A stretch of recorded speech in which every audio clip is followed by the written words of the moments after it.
मोहम्मद युनूस हा भारतद्रोही आहे आणि भारताच्या विरोधात कारस्थान करत असतो आणि हे कारस्थान हे त्याचं एकट्याचं नसतं, ते अमेरिकेचं कारस्थान असतं आणि अमेरिकेनं हे सगळ्या लोकांना अशा पद्धतीनं पाठबळ दिलेलं आहे।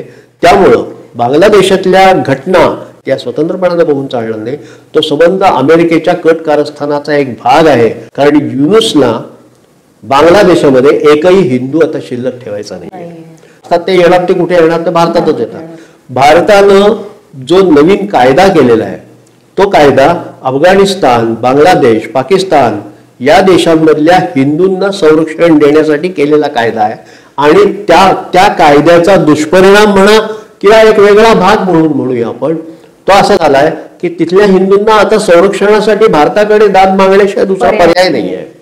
त्यामुळे हे सगळे हिंदू आता या पुढल्या काळामध्ये भारतात आले तर आपली पंचायत होणार आहे।